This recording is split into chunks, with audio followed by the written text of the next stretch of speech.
I never did anything to harm my daughter or my granddaughter. The test is about to begin. Please remain still. Oh, man.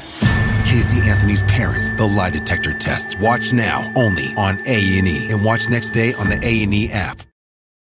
Luxury is meant to be livable. Discover the new leather collection at Ashley with premium quality leather sofas, recliners, and more, all built to last. No matter how many spills, scuffs, or pet-related mishaps come its way, the leather collection at Ashley is made with the durability you need for the whole family. Shop the new leather collection at Ashley and find chairs starting at $499.99 and sofas at $599.99. Ashley, for the love of home. To get the Crime Writers on After Show right now, go to patreon.com/partnersincrimemedia.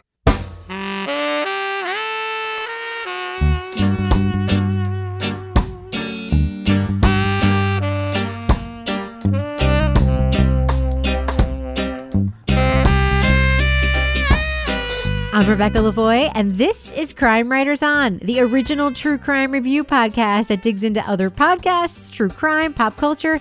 And this week, we'll confess our feelings about Netflix's multi-language anthology, Criminal. Then we'll take off with a new fiction thriller podcast from Radiotopia called Passenger List. Joining me to get that done and more is my real-life husband, true crime co-author, and podcaster I married, Kevin Flynn. Hello, Kevin. Hello, Rebecca. Also with us is journalist, true crime author, former defense investigator, licensed private investigator, and certified cat lady, and best school chaperone ever, Lara Bricker. Hello, Lara. Hello, that's me. And finally, our resident cynic, the author behind the noir novels known as the City Trilogy, and our Patreon book club host, Toby Ball. Hello, Toby. Hello, Rebecca. Well, for the plugs portion of our show, first, Kevin, I want to issue an apology to our listeners. Yeah, why is that? We have been dealing with I'm sad to say, dying dog situation. Yeah. And she's still alive as of this recording, but there's an excellent chance she won't be by the time this podcast comes out. It's terrible. Hard to think this podcast is going to outlive our dog. I've spent 75% of today crying, but I just want to say to our Patreon listeners, we did promise a new Married with podcast, and I have not been able to record one because I literally just would have cried the entire time we did it. That would have been really entertaining. Yes. So I do not believe in grief porn, as we've discussed many times on this show. So I do apologize for that. But we do have a new Crime Writers On after show that was being released the same time as this podcast. And today on the after show, we are talking about the 5th. Yes, you heard it here. Today, as we record this, October 3rd, 2019, is the 5th anniversary of the dropping of the first episode of Serial Season 1. Wow. So we're going to talk a little bit about our reflections on Serial Season 1, and we're also going to talk about an update in the In the Dark Season 2 case. Lara's going to fill us in on around the Curtis Flowers legal stuff. Right, Lara? That's right. And some surprise fun stuff. Now, Lara, we did just allude to the fact that you are, the best school chaperone ever, but that was a lie, right? Well, no, I was. It wasn't my fault. So I'll start with that. I chaperoned a hike today. Now, this is the second year I've chaperoned a hike, and one of the teachers is like, "We've got you for like 5 more years. Just get ready." I'm like, "Oh God." So it's a threat. No. She was happy to have me, but I was like, I'm never leaving. It's like the Hotel California with these hikes because we got up. It was an easy hike. The southern Maine, Mount Agameticus, which I can never say correctly. And it's not too bad as far as hikes go. It was like a half an hour up, no big deal. And then the way down, some of the young children decided to have fun with one of the new teachers. And so there was like a couple different groups. I was in like the middle pack. And I'm like, God, we've been walking a while. And then I'm like, we're walking uphill. And all of a sudden I hear the group in front of us like, everybody stop, nobody move. And they had to like get out the GPS because apparently the kids had told the teacher the wrong trail as kind of a joke. Oh. So we had been like circumnavigating the entire mountain. So it was like 2 hours to get down. And so we had to like turn around, walk all the way around to the other side to get to the trail. But then in the middle of it, I think a crime may have been committed because Someone would kill that fucking kid. No, all of a sudden, out of nowhere, this guy just comes like running down the mountain, almost knocks over one of the teachers, like jumps on a log, snaps it in half, and continues running. And I turn around, I go, he's on the run. Somebody's after him. Everybody, like, yeah. And they're like, oh my God, seriously? Like, of course she thinks that. But it was like, he just like ran through. So this is not going to be our next Leave It to Bricker? It's not. I was going to record it. And I was like, well, I know. She just releases for all those stupid kids. I know. All the kids. I was like, I don't want to deal with all that stuff. But it was quite an adventure. I got like 13,000 steps in, going round and round and round the mountain. It was a little crazy. Toby, real question. If you were chaperoning one of Sadie's school trips and it was a hiking trip on a tiny mountain, what would you do to the kid who on purpose picked the wrong trail on the way down and like made the whole thing last way longer than it had to? I would probably tell him to wait there while I went and got the bus. And then when I got back to Durham, call his parents and tell them where they can find him. Ooh. Yeah, that's about right. It's about what I would do too. Now, Kevin. Yeah. Last night, as we record this, of course, so like it's time shifted, but last night, like tonight, not when this podcast comes out. Yeah, this is why I keep telling you this is not a good policy to do Stop that. it. I just want to I want to acknowledge the existence of the passage of time. All right. Don't give me a hard time today, Kevin. All right. Amateur, go ahead. Do I need to bring up the dying dog again to get your sympathy? No, it's my dying dog too. Come I on. know. So last night, you finally did that thing you've been teasing on the podcast for weeks. You walked a mile, a.k.a. about 1/10 of a mile in high-heeled shoes, raised a bunch of money, and our listeners really came through, did they not? They did. I kept having to up my goal. It was great. I was hoping to make a couple $100 to benefit the Crisis Center of Central New Hampshire. And instead, I made more than $3,000. You crushed it. Wow. Yeah. So I gave shout-outs to people last time who had donated, and more kept donating. So I'm just going to pick up the thread from the last time we recorded. I want to thank Gimme, Martha Douglas, Rita W. Wait, Gimme? How do you spell that? Geemy. Okay, that sounds right. Yeah, okay. Rita W., Diana Bishop, Michaela Bone, Sonia, Dana Kelly, Jennifer Tate, LB, Alyssa Root, Allison, Christine Cooper, Lisa Strawn, Jeff Turner, Joanne Skyam True, Leah Kozier, Ashley Bledsoe, Stacy P., Ann Daly, Andrea Norman, Jennifer Rubenstein. That's my sister. Arizona Snapshots, Claire Grodzicki, Karen Clark, Lindy Seacrest, Kim XT, and Laura Bricker. Oh, Laura. Nice. You know whose name I didn't hear on that list? Who? Toby fucking Ball. I know. Let's just assume between now and then Toby. Jesus, Toby. Like $5? You couldn't give $5 to the poor women fleeing domestic violence? I'll stop by and give him some bills. Oh, God. You have to match Laura's donation. What did Laura give? Oh, She gave a nice donation. Was she generous? She was very I generous. thought I was generous. I mean, those high heels. Is there She gave her Rothy's money for that. Nice. Yeah. is there a Kevin Flynn suite at this place now? No, there's not. That's not what it's They have a about. It's room not about named the after- glory. It's about actually No. raising the money. Yeah, I will say, and thanks to everybody. Our team was the largest team fundraiser, and I was one of the leading fundraisers because of so There was many. a ringer on your team, though. You would have been the leading one, except the ringer on your team I has had a the lot most, of very the rich most, friends. The most Is individual. the ringer on your team the guy with Donations. the private plane?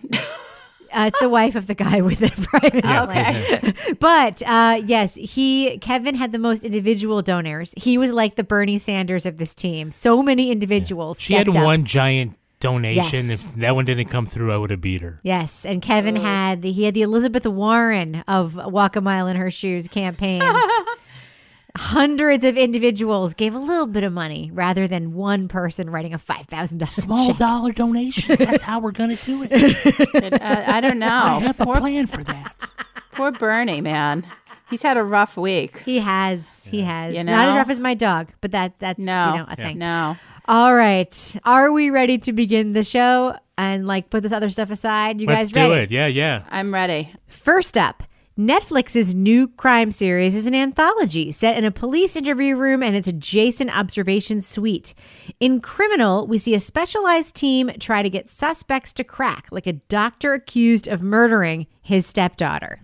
The day you dread as a father is the day you discover someone has had sex with your little girl. Okay, so be in no doubt when that day comes early. Years early. Let me tell you, that is a nightmare made real. Were I to have killed anyone. In addition to the crimes, the audience gets a look at the police detectives who sit in on the other side of the two-way mirror. This includes a detective named Tony who has been pining for his colleague, Natalie. Just because he's back don't mean that they'll get back together or that you'll have less of a chance. If a chance is what you're after. I don't know what you're talking about. Have you ever told her how you feel? You don't have to answer that. It's got to be keeping your mouth shut, hasn't it? No comment. What makes Criminal unique is the 12-part series is divided into 4 iterations, each shot in the same interrogation room with 4 separate sets of actors in 4 different languages. In addition to Criminal UK, the series will be reviewing, the show also brings us to Spain, France, and Germany without ever leaving that set. Now, we will be talking about plot points from the 3 episodes Criminal UK and not the foreign language episode. So to stay spoiler-free, look for the time code listed in our show notes. Now, Kevin, what do you think of the concept of this show? It is multinational, except each show is shot on the same set. They just sort of swap in location out the window and actors. What do you think about that? I like that gimmick. I don't think I've seen that before. And it's great because it's not just like, now we're going to do a French version of the English story we just saw. There are 12 different crimes, just, 3 in each language. And the idea that they're going to do it on the same set, except, apparently one is in France. And that's why there's no lettering on the coffee machine, just photographs of beans because one of them's going to be in German and whatnot. I thought it was really clever. Toby, what do you think of this as a setup? Same set, just swapping in new actors to do the same thing in 4 different languages. Of course, we only watched the UK one, but we kind of got the gist, like watching the previews of the other ones. But what did you think of that as like sort of a setting for this? I think it's a good idea. I didn't see the previews for the other ones, but I mean, it's almost like an experiment where, you're controlling the setting and the basic concept, and then you can kind of see like the different cultural variations, I guess, that come through when the different countries do their episodes. Now, Laura, you really liked the actual set for this, right? Yeah, I did. I liked, because it was pretty stark, but what I really liked was, it's a little thing, the red light that they had around the two-way mirror like window. A frame, right? Yeah, and it was just the color kind of, I felt, gave it this sort of like modern quality, and watching it, because it was, everything else like is pretty straightforward and basic. Like there's not a lot in the interview room, there's not a lot in the other room except for the super cool swear jar, which we need that. I think we should start that. But I don't know, I liked the lighting, and that really, to me, I don't know, just kind of gave it a nice, bumped it up a little bit. It also was functional because it kept the audience oriented as to what side of the mirror they're looking at. Now, I have to say, we only watched the UK episodes, but I do understand the concept of the series, and we have listeners on Facebook who have said that one of the most interesting things about this series is that it does give you a peek at the rules around interrogations in the criminal justice system in each of the countries in which it's set. And as you know, I don't want to say as you know, because I know, Kevin, you do not read as many British procedurals as I do and as Laura does. If the answer is more than one, then you are correct. But you kept asking me, Kevin, like little specifics about like, why do they keep acting like they're running out of time? Why do they? I'm like, because in the UK and in Britain, they can only hold somebody for 24 hours. We know that from reading 10 million British detective novels, and they have to do these sort of series of disclosures as they do in an interview. But I think that that's an interesting aspect of it, is that the thing that the international plot lines brings is the opportunity to show how they do this in different countries. Now, Kevin, you made a note that's interesting to me. The concept actually puts a lot of pressure on the actors and the writing. Yeah, because there's like no action, really. It's mostly just dialogue. And so the strength of that is going to lie on the shoulders of both the writers and the actors. We're just going to be spending a lot of time in that box. And, I think that there certainly was, I think in the first 2 episodes of UK, I think there was some really strong performances by the suspects. I think that's what kept those episodes chugging along. It was about them and that, the story that they're telling. Unlike something where you're going to have a chase and a shootout at the end. So it's much more cerebral. Now, Toby, you also made notes acknowledging the pressure of a setting like this for a show like this and the pressure it puts on both the actors and the writing. How do you think it succeeded? We watched 3 episodes. We had a case about a doctor and being the suspect in his stepdaughter's murder. We had a case about a woman being the suspect in her sister's husband's murder. And then we had a 3rd case about a lorry driver, that means truck, by the way, who basically dumped his truckload of immigrants, and the cops are trying to find the truck so that, they can save any of the people who might be in the truck. 3 very different cases. But a lot of pressure kind of put on the writing and the actors there. And you also sent some notes about that. What are your thoughts? I think there's pressure and there's also like serious limitations because at least for the UK ones, they all had the same structure, which is you start the interrogation, you either get no story or you get a story that's not quite true. And then something happens and then you get the real story. Like that's sort of the model. So I think that's pretty restrictive, and I think it's hard to make it compelling. I mean, even during the first one, like you get the first story, you're like, well, I can't believe that's actually what this show is going to be about, is this guy telling this story, and that turns out to be the deal. And then by the time the 3rd one rolls around, it's like, okay, let's see where things get flipped. And then, as Kevin was saying, I think the acting, there's a hell of a lot of pressure on the actors. And I thought the cops were all pretty good. I thought David Tennant was good. I thought the middle one that had the woman actor who yes. From Marvel. From the Marvel movie. She was Agent Carter in the Marvel universe. Yes. Okay. Toby was impressed. Toby's like, I don't pay attention to the world outside of my own cerebral life. She had a different accent. Yeah. I mean, it was a demanding role, and I don't know who would have done a good job with it. It was clear that she was acting. And she was probably doing a good job of acting, but it was definitely acting. Her face is all blown up. It's all fat. It's gone and beaten her right up. But she won't let us talk about any of that, will she, Mary? She says, come inside. So we go inside, and he's just sitting in the corner where he usually sits, and they've just been watching the football like nothing's happened. And all he does is he turns to me and he says, like, did you get it? Meaning the whiskey. And all I do is because I'm so angry and I'm still in shock. And all I do is nod like a bloody idiot. Well, we should say, for clarification, the actress in the episode 2 is Hayley Atwell playing Stacey Doyle, that sort of Cockney, tough Stacey Doyle in that episode. Did anybody recognize the actress from episode 3 who played the character of Adele Addo? Kevin, I feel like I'm doing it to, hey, it's that guy, like you do on These Are Their Stories. Hey, it's that guy. Do you recognize her, Kevin? Yeah, she was the attorney, the prosecutor from 7 Seconds. Yes. I forget the actress's name, but she did a great job. The actress's name is Claire Hope Ashity.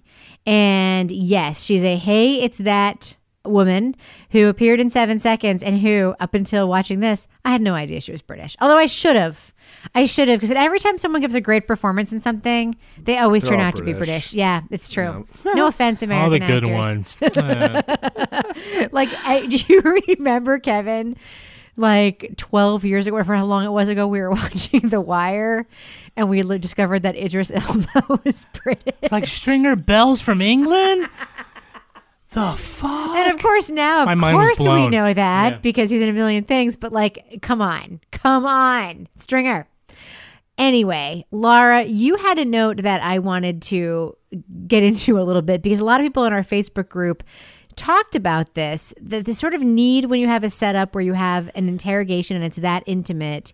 Mm-hmm. This is only 3 episodes. You can only do so much with it, but they do try to inject some backstory, personal life stuff with the Yeah. cops as we see them sort of bantering in the observation room as they're watching these interrogations. What do you think of that? I was glad for that because for me, I just felt like being in the interrogation room all the time. Honestly, it kind of started to drag for me. I was just like, okay, like, I mean, this is interesting and I get it and there's strategy, but let's have some action. So I think adding, the backstory between the different detectives and investigators that were in there, kind of shows you another angle to the stress that's going on during the investigation. Like, because you've got the one guy who's been pining away for the lead detective inspector woman, but he hasn't revealed it. You've got the guy who comes back, the, hot, sexy guy who's like, ooh, he's back in town. Because for me, I was just like, I don't think I can watch a solid show of just the interview room. So it broke it up a little bit for me and kind of moved the story along so that it was a little bit more multifaceted. I have mixed feelings about it because with only 3 episodes, we're only going to get so much. You know what I mean? Yeah. So we learn a lot about the couple of like cops we get to know intimately in this. We learned that the one guy has a crush on, the DI. He is nerdy, but also handsome. And then we learn that the other cop is an alcoholic. Like we learned that in episode 3, right? He's been secretly putting booze in his thermos and going to the coffee machine and like mixing it together. And he reveals his old tricks.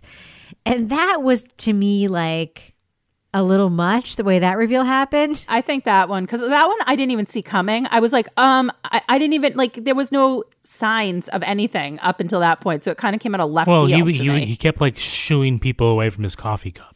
And also like nobody was ever coming out of that other room. Like who would see that? Yeah. It was a little too convenient. Yeah. Yeah. Yeah. That whole plot thing. Although I thought that one British guy was like, the sort of nerdy guy was kind of like British Dean Strang. Yes. Oh my God. Yes. Hot British Dean Strang. There you go. Yeah. Yes. Oh my gosh. I want to go back and watch it all over again now. All over again. With new eyes. Kevin, do you remember when I got to talk to Dean Strang for like 5 minutes? His phone number is still posted up in Studio C. You know why? I don't know why. Because I loved him Oh, fine. so gonna call him again. much. I loved him so much. That reminds me, sidebar, on the after show, I also have to tell you guys about the incredible encounter I had hosting the Undisclosed Addendum this week with somebody we all know and love. Remind me. Okay. All right. So, Toby, the first story, the David Tennant story. Those of us who have not watched Doctor Who know him from Broadchurch, but he's also from Doctor Who. He's on everything. So he was a doctor, huh? He's literally on everything. That was as you would call it, an alpha move to like start this trio of episodes with a David Tennant episode, don't you think? Yeah, no, it was good. And he's on everything, and he's also a really, really good actor. So I think he pulled that off well. My issue with that one was like the interrogation actually had nothing to do with solving the crime. Like they solved the crime because they found the same pattern in his trunk on the girl's leg. Yeah, but didn't that come in during the interrogation? Wasn't that like a mid-interrogation discovery? Yeah, they dropped it, but it wasn't like they could have just done that just by doing police work and not talk to him at all. So the whole thing was just kind of a moot point in the end. But if you ignore that, the fact that it didn't mean anything, I thought that was the strongest one. And partly is because of his acting. And maybe if I'd watch him in a different order and I hadn't like sort of settled into the formula of it, maybe I would have felt differently. It just seemed a little, I thought the writing was a little bit better. It was a little fresher. And it was a little more, sort of the approach seemed a little more convincing to me by the interrogators to get them to talk. Sort of rang a little more true. Yeah, Laura had a similar comment. She said in episode 2 especially that kind of like trust your intuition moment where like somebody confesses and something just doesn't feel right about that. I actually did like that part because I felt like that rang a little bit more true to me because I was like, gee, they're wrapping this up awful quickly. But then they're like, something just didn't seem right. And then it's like, whoop, we're back in the room again. I'm like, oh God, we're in the fucking room again. We're never leaving this room. Oh my God. I like that part because I do think, having done in both journalism and working as an investigator, that's something for me that really played, like, I'd be like, something doesn't feel right. Or if you get that feeling in your gut, you've got to learn to listen to it. So I liked that part when that happened, except for their Christmas plans were delayed by that whole thing. If they had just... They had to get takeaway. I know. Then it was like a little show. Then they're sitting over there like eating their takeaway, like watching this. I'm like, look at that. It's like a little show. Yes. And that guy had a cocktail the whole time and we didn't even know it. I know. And I do appreciate like our sudden adaptation of words like takeaway. Well, you said it and then I said it too. I was like, I'm just going to say it. Kevin, you don't even listen to 20 British procedurals on Audible every month. And even you knew it was called a takeaway. No, some of us Americans are familiar with British expressions.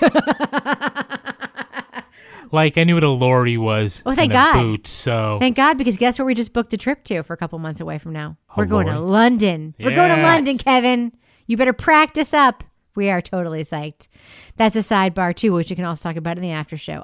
You're welcome to come. You're welcome to come. Yeah, come to London in February. It's going to be great. We'll meet you at Trafalgar Square. Yeah. Rick is like, let's go out to Easter Island or something. Listen, it was very inexpensive. Stonehenge. That's where it was. Stonehenge. All right, well, let's do what we do. I know that we haven't gotten like super deep into the content, but again, as we have confessed, we've only watched 1/4 of this entire series, the UK portion of Criminal on Netflix. I'd love to take a poll of the panel right now.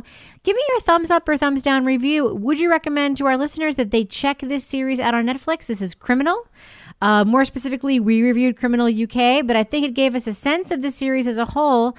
Thumbs up or thumbs down? Should our listeners check it out? Laura Bricker, I'm going to start with you. So I'm going to say check it out. I will say you kind of get the sense. I didn't love. Is that a thumbs up? Is that a thumbs up? It's a thumbs up. I'm going to Okay. say it's a thumbs up, but I'm going to say I didn't love it just because for me, I was just like, okay, I want some action here. And I guess I was just too impatient to watch it unfold in the interview room. But I did like the concept. I felt like it was a very smart show. There was a lot of strategy going on that you could kind of, clue into as you were watching. So I think I'm going to say thumbs up because I am going to watch some of the other countries to kind of get a sense of how it continues to play out. What about you, Toby Ball? Thumbs up or thumbs down for Criminal, more specifically Criminal UK on Netflix? So I'm not like a huge fan of these types of shows that give like these like almost supernatural powers to these police to be able to like sort of outwit the crime or outwit the criminal.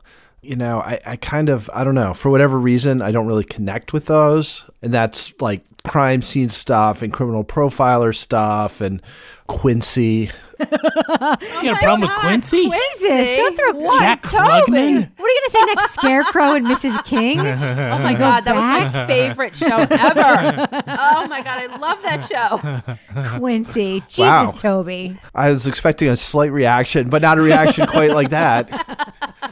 It's no Emergency with Randy Mantooth. It's no 8 is enough. Yeah. Kevin Tighe made that show, man. Not Randolph Mantooth.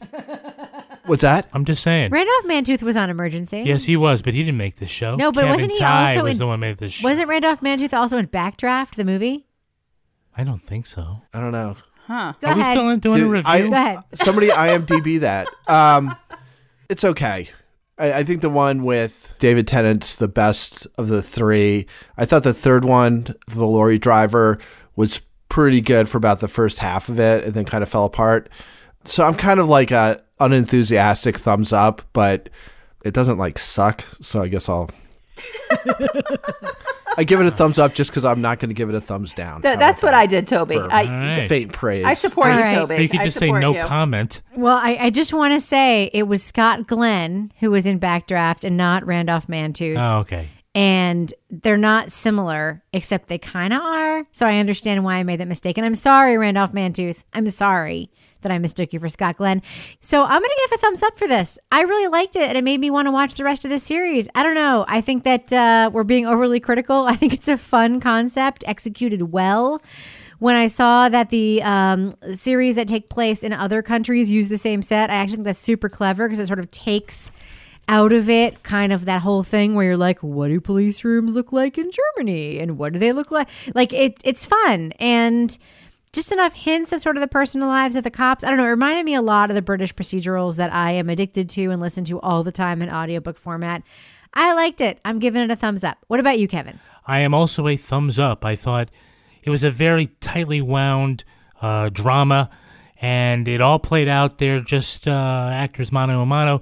The writing, I thought, was good, and it was still able to, build some tension throughout. So, I mean, what can I say? The concept is we're going to do a police interview. This is how you do it. You just wait till you get to a confession.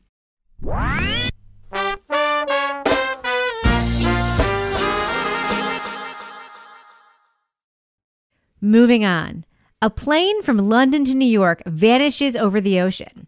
Unsatisfied with the official story, college student Caitlin Lee conducts her own investigation into what happened to her twin brother and the rest of the passengers on Flight 702.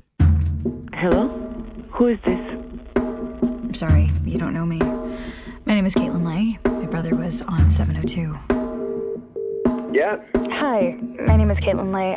Listen, the reason I wanted to talk to you was because... No, you don't want to talk to me. Yeah, I do actually. Breaking news tonight. Breaking news is out. A plane has crashed. Radiotopia's ambitious drama Passenger List follows Caitlin as she questions friends and relatives of those who perished. In the first episode, we learn a woman who arrived at Heathrow abandoned her son at the airport before getting on the ill-fated flight. Hi, hello. We've got a child here, gate 27. He seems lost. A what?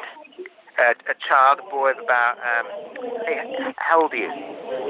I'd say 5. He was found wandering through the terminal with a carton of juice and a backpack.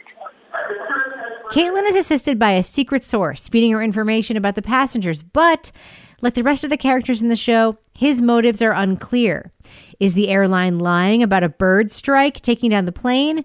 Was the airliner caught up in a global conspiracy? Who among the passengers played a role in Atlantic 702's fate? Passenger List attempts to be bold and elevate the podcast drama genre.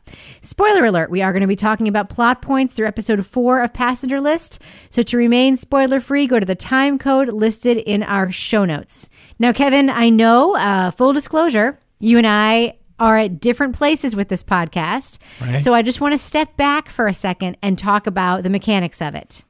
Yep. The sound design, presentation of it, and maybe most importantly, the advertisements. This is your captain speaking. Before we take off, please pay close attention to this important message from our sponsor, Squarespace. For those of you working during the flight, we offer complimentary Wi-Fi on board this aircraft, so you can work on that Squarespace website you've been meaning to build, showcasing your work or promoting your business. By the way, all three of you sent notes about the ads in this podcast, Kevin. Yeah, I think it's inspired. I mean, what a great way to incorporate the advertising in with the content. You can see this a lot in a lot of the podcasts where, it's announcers or hosts or whatever. They can just kind of tell what they like about it. You can't do that necessarily with fictional characters. So setting them as announcements on the airplane, I think was just a brilliant move. I do like it too, and it was risky because the ads are actually harder to hear, so you have to strain to hear them a little bit, just like you have to strain to hear airplane announcements. Mm-hmm. But so clever, Laura. I know you love that too. I did. But Kevin, generally, the sound design, I mean, I find it really, really strong. I think one of the best sound design podcasts we've ever reviewed on this show years and years ago was a show called The Message, which had a lot of like naturalistic, like actually taking into account what the room would sound like sound design. In this case, in this show, it's a lot of recorder in the pocket sound. So you hear like the rustling of fabric. So, what do you do here?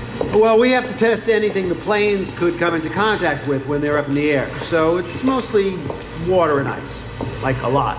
But how much? 5 tons of water per minute, almost 2 tons of ice per minute. More than they. Yeah, and I have seen some photos of them recording.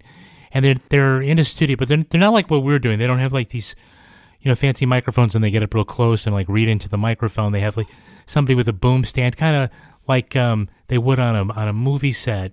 And they're just having 2 actors kind of talk to each other and miking them from above or afar so that you get different kinds of tonal results.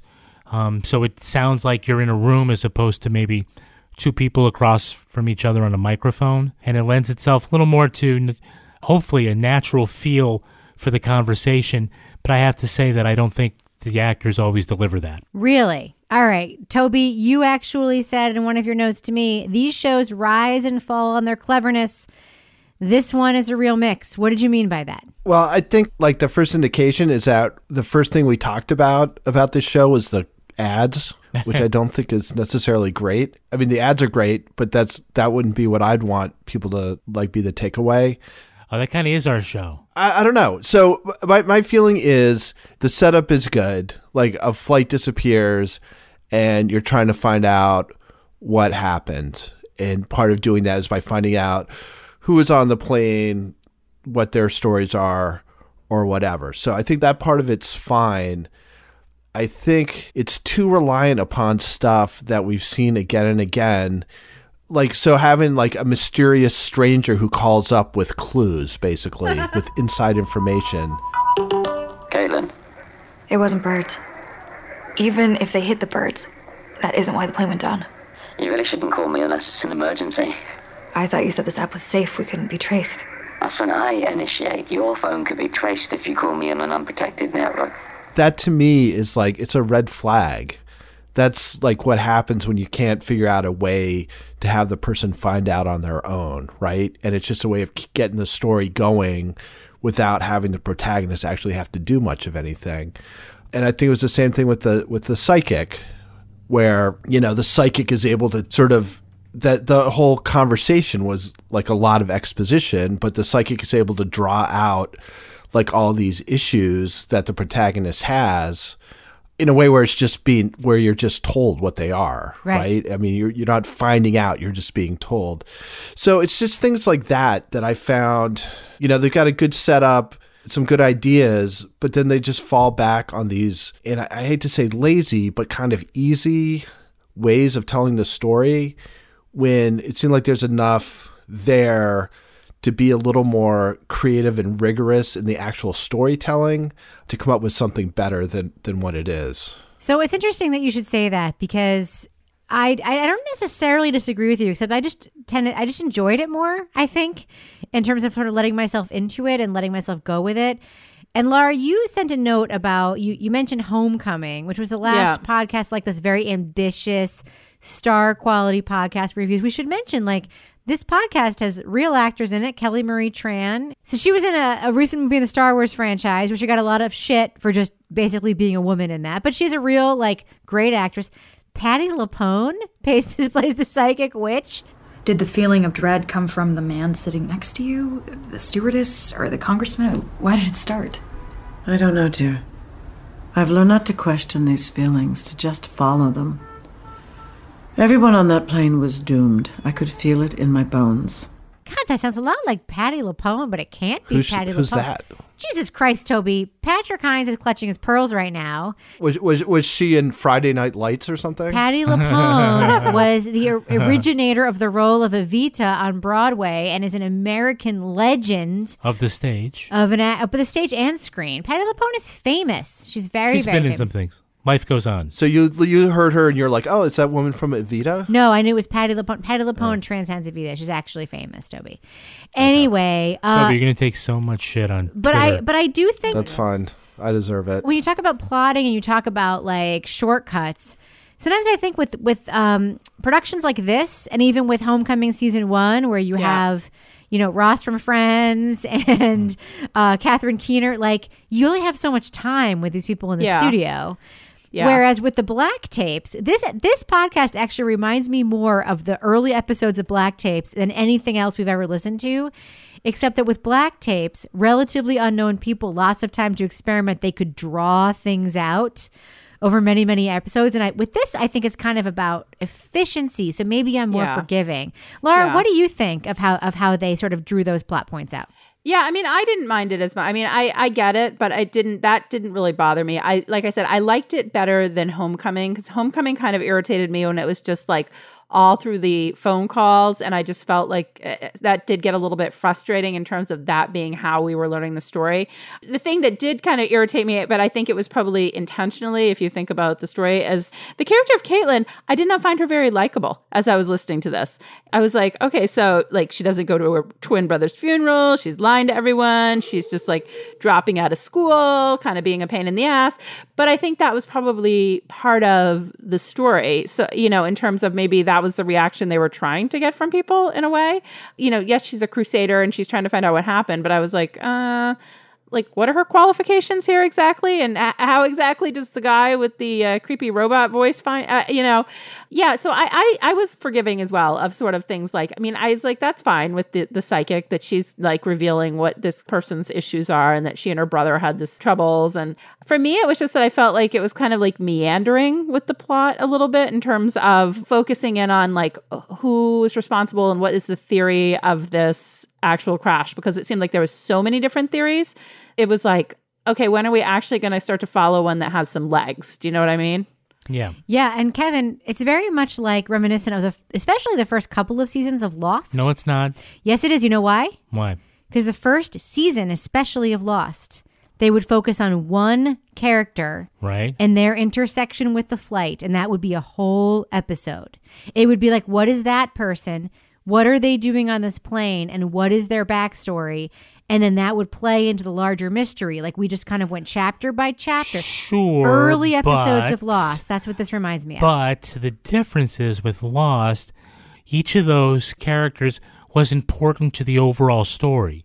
It seems like each episode is another red herring. And then you go to this person might have something to do with it. You mean a passenger list? A passenger list. Yeah. It's like, okay, you know, the co-pilot, this could be interesting. Nope, nothing there. Somebody with hemorrhagic fever, nope, not that. And at some point in a mystery as it's building, you got to feel like you're picking up clues. Yeah. Right? And it's like you might know this is a clue, but you don't understand what it means. Yeah. And then eventually you might get another one. But it feels like if we're getting clues, they're so subtle, we don't even know that they're there.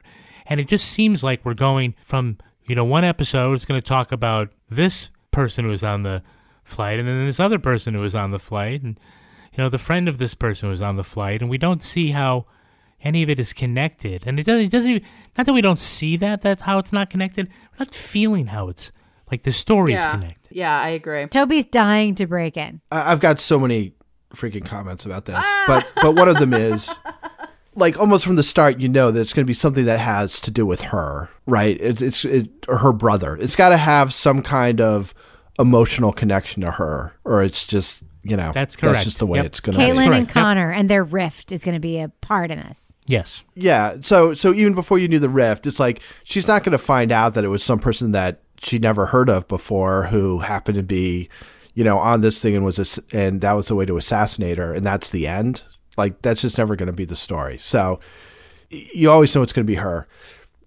The second thing, and I want to go back to Homecoming, because I think what made Homecoming, in my mind, the first season, just looking at it from a story, right, and part of it might just be, as somebody who's written fiction, just how you think about how you approach these things. But, like, there was never a time when Catherine Keener or Ross from Friends.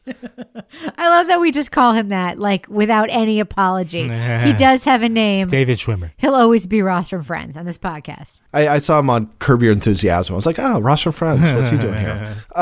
But there was never, like, a 4-minute expository, like, discussion given background on those guys. You picked up who they were by their interactions with each other, or, like, by little things that you would hear in the background, like David Schwimmer being annoyed with being at a, like, his kid's soccer game and, like, kind of blowing them off so he can talk on the phone about something that's going on. Like, you got this sense of who he was through things like that, rather than him, like, having a recording of him talking to a shrink about all his problems.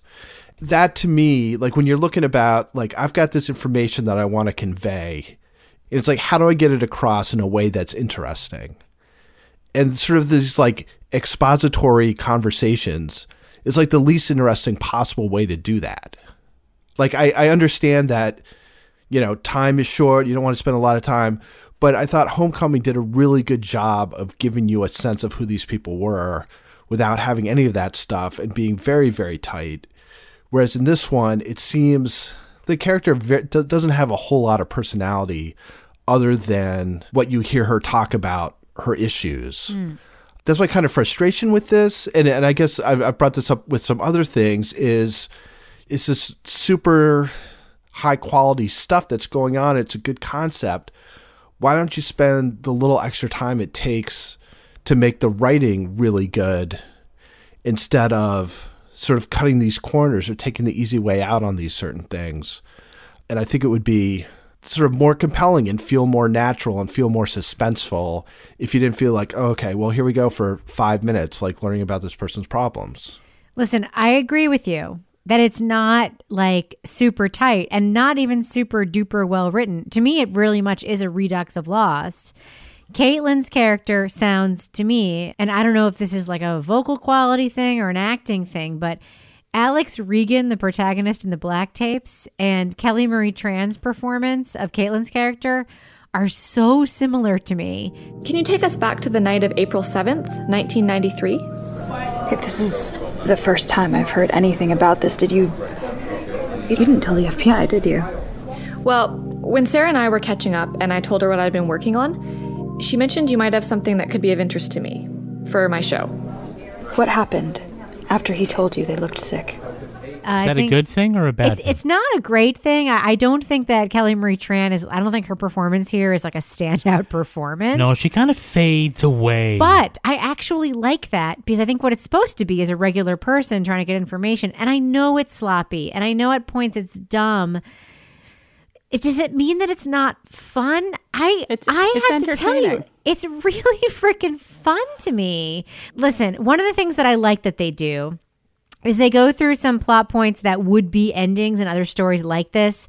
The zombie plane, the Islamic terrorist, they just sort of like shuffle through them like, no, it's not that, no, it's not that, no, it's not that in early episodes. And I don't see those so much, Kevin, as red herrings as like, let's just let the audience know it isn't these things.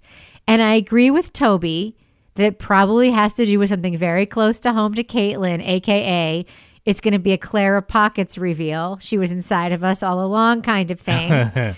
Laura, can you just like help me out here? Why do I like this so much more than the boys do? No, I just found it entertaining. Like I wasn't like, I was irritated. Like I agree with Kevin. Like I was like, okay, I would like some clues. Like I felt like if this is a mystery, it's great, but I just felt like it was going in all these different directions. But it was entertaining to listen to. I listened to it. I was like having this big, like crazy house cleaning organizational binge. I listened to it all last Saturday.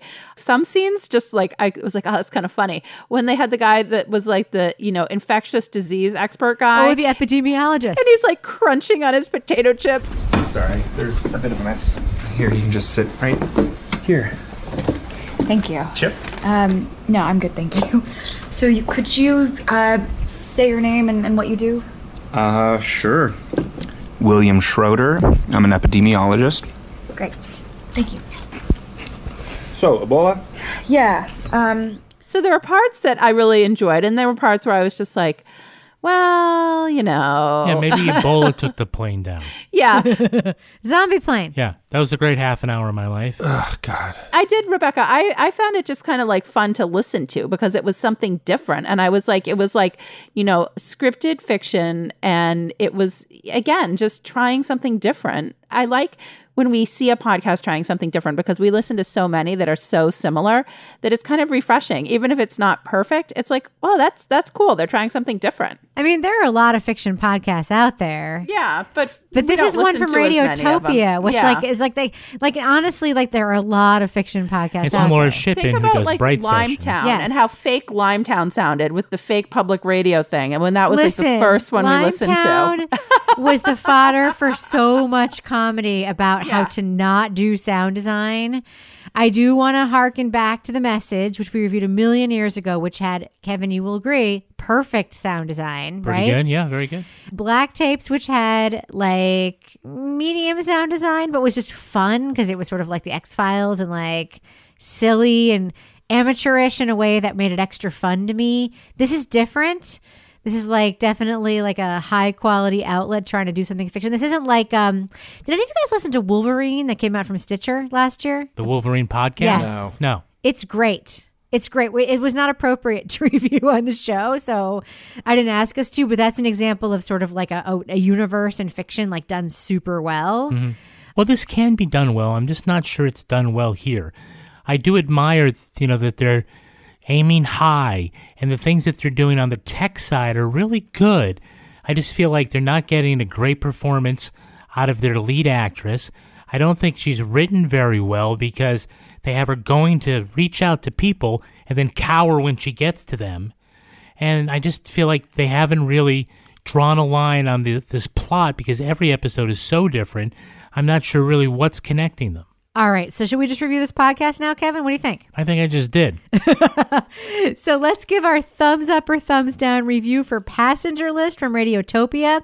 This is a fiction podcast, something like I like to call true crime adjacent, only because I think that even though it's fiction, it sort of fits in the genre of something we might review, say, on Netflix or HBO. So it's in the wheelhouse, I think. You don't have to apologize to people who've listened this long. I will not apologize for reviewing Passenger List, Kevin. I will not apologize. Suki. That's taking us back. All right, Laura Bricker, thumbs up or thumbs down for Passenger List from Radiotopia. What do you think? Oh boy, I might have to bring back thumbs sideways because so there's like parts I like about this and there's parts I don't like, but I would say it's something that you should listen to because it's it's entertaining. Maybe it's going to be a little less frustrating in terms of the plot because I've been waiting for the plot to kind of move along. So I'm going to go with a small thumbs up. Toby Ball, what about you? Thumbs up or thumbs down for Passenger List, the fiction podcast starring Kelly Marie Tran and the great Patti LuPone, who you don't know who she is, from Radiotopia. What do you think, Toby? I think she's saying, "Don't cry for me, Argentina." Is that correct? Of course she did.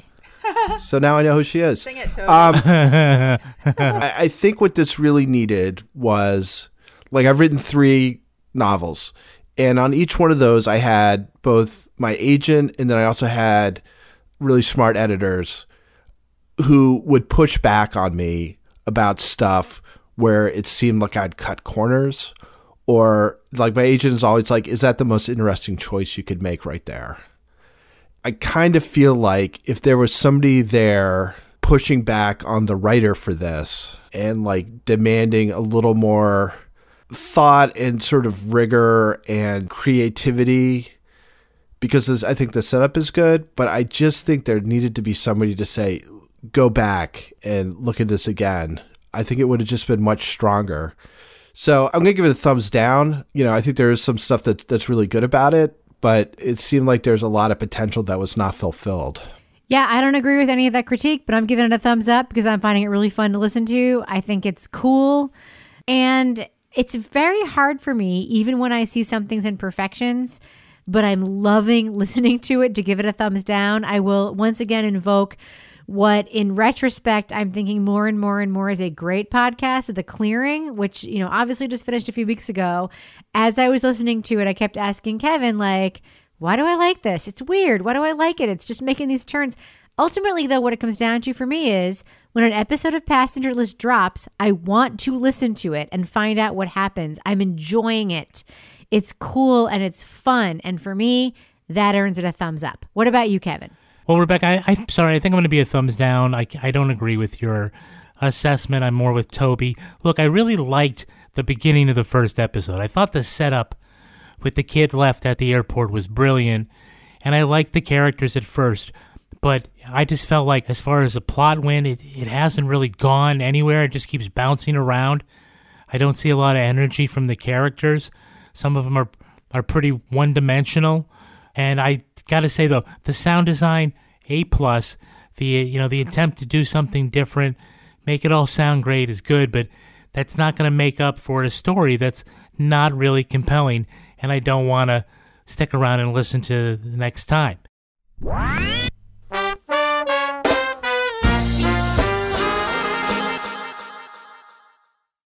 All right, forgive me, guys. I'm breaking format temporarily just for a second to tell you we've added something to the lineup of our Patreon after show tonight, which is that I texted Patrick Hines during that ad break to tell him that Toby does not know who Patti LuPone is.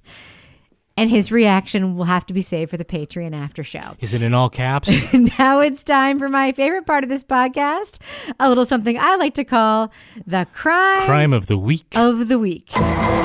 Isabel Albright of San Lorenzo, California, passed away last month at the ripe old age of 102. Oh. Along with the condolence cards came a bill from DirecTV. The satellite service provider was charging the dead woman $160 for an early termination fee. Oh. You know, for dying. Oh my God. The family says they never signed a 2-year contract with DirecTV.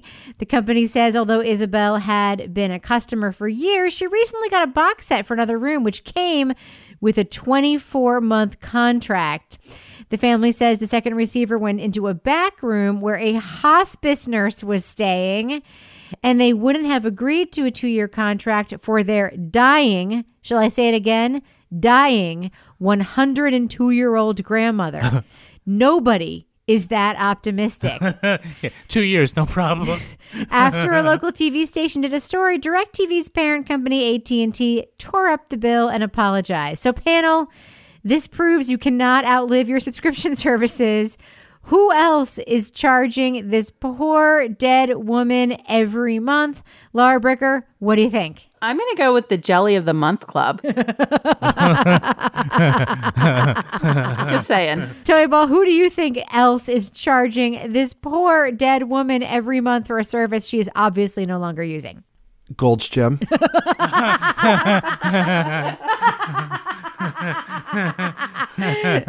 good. Kevin Flynn, what about you? Who do you think is charging this poor woman for a service she's clearly no longer using? I think it's this food company called Hello Spoiled. Food comes and it's already rotten, and so you're just supposed to throw it on the grave. Oh my God. I mean, why is nobody talking about Columbia CD Club records and tapes? Well, it only cost her a dime. I think they're still chasing me from when I was 13 years old. By the way, I subscribed as Phil Harmonic. To the Columbia Record and Tape Club? Yeah, things would keep coming to the house to Phil Harmonic. Is that like your subscription to Women's Day to Anne Flynn? Who the fuck got me a subscription to Women's Day? Oh, Kevin. All right, we should probably end it on that note. But before we do, Laura Bricker, do we have a cat of the week this week? Yes, we do. We have a cute little kitten, a black kitten named Stormy. Heidi Hauser sent me a nice video. It's her daughter's new kitten, Stormy, called the Kamikaze Kitten because she flings herself down the stairs, and that's the video that I have. But she's bouncing right back up again, and she's still going, so she's doing okay. And what I appreciated about Heidi is she really got into this, made a whole photo where she called it her grand kitten and taken pictures of herself with Stormy following the stair episode. So I was like, she's definitely getting into the crazy cat grandmother thing, so I can support that. That's amazing. All right, Laura Bricker, people want to send you their pets, cats, dogs, iguanas, emus, whatever, to be cat of the week. How can they find you on Twitter? At Laura Bricker. And Toby Ball, if other people besides me and Patrick Hines and Kevin Flynn want to give you shit for not knowing who Patty LuPone is, how can they find you on Twitter? At TobyBallNH. That's Corky's mom. Yes, it is. And Kevin Flynn, if you want to reach you on Twitter, how can they find you? I'm at Kevin P. Flynn. And if you want to follow me on Twitter or Instagram, you can find me at Reb Lavoie. You can also follow the show on Twitter at Crime Writers On, and I encourage you to join the amazing community in our official Crime Writers On Facebook discussion group. Support this show on patreon.com/Partners in Crime Media, and you'll get the Crime Writers On after show right now. You'll also get the Toby Ball's Deep Dive Book Club podcast and Laura Bricker's Leave It to Bricker podcast. And yes, you will get an episode of Married with Podcast.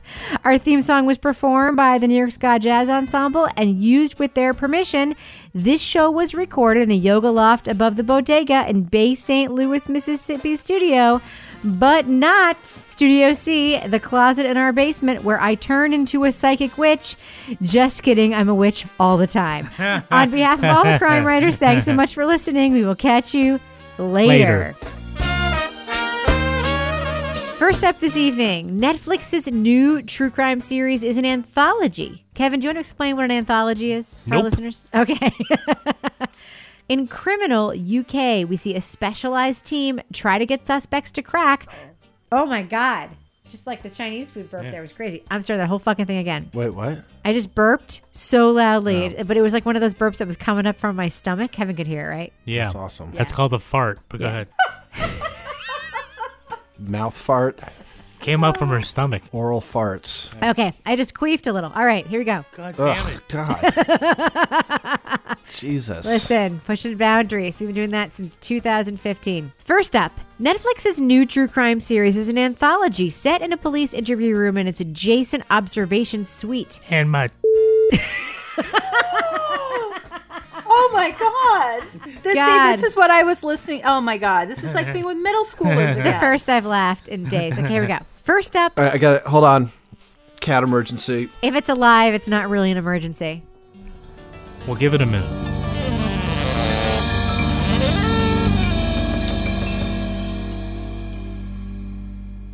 Partners in Crime Media.